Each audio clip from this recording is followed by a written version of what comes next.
Barka da zuwa Abubakar Manu TV.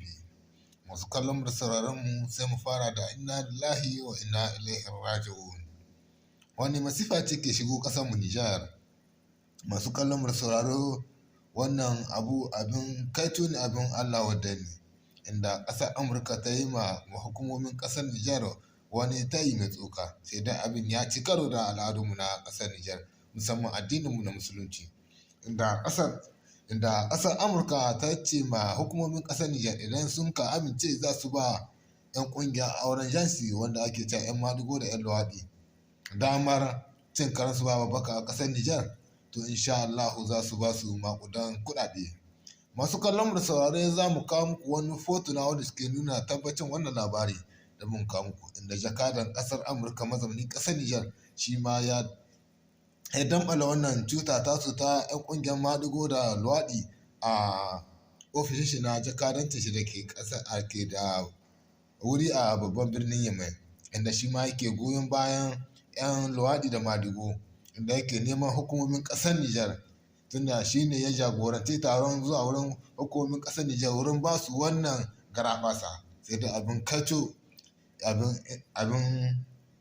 abin kunya, har yanzu gwamnati bata hito ta ce wani abu a game da wannan ba. Amma malamai da 'yan gwamnati suna Allah wadda, inda ma an samu wata 'yan majalisar dokokin ƙasa inda ta yi tsayin daka ta ce sai inda ƙarfin ta ya ƙare da wannan al'ada da ke ƙoƙarin shigo cikin ƙasar mu ta Nijar. Inda 'yan majalisar dokokin ta jagoranci taruka daban-daban. Wannan 'yan majalisa Allah shi mata albarka.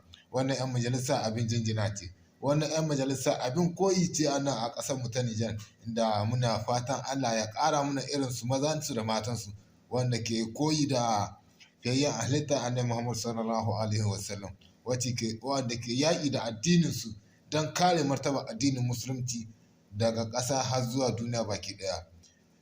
Masu kallon da saurari kan ku manta da muna subscribe da like da comment na tambayoyin ra'ayoyinku akan wannan abu da ku fahimta ba.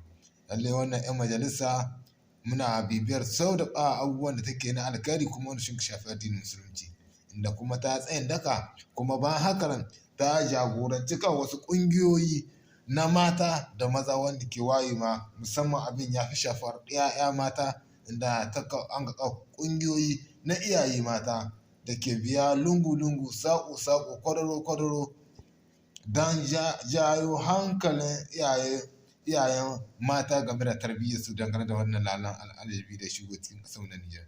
Mu da ba abin da za mu cewa sai da mu ce Allah ya kawo mana sauƙi, Allah ya taimaka, Allah ya raba mu da wannan shirye-shiryen na waɗannan masu jajayen kunna wanda ake ce ma turayen yamma Yahuda kenan.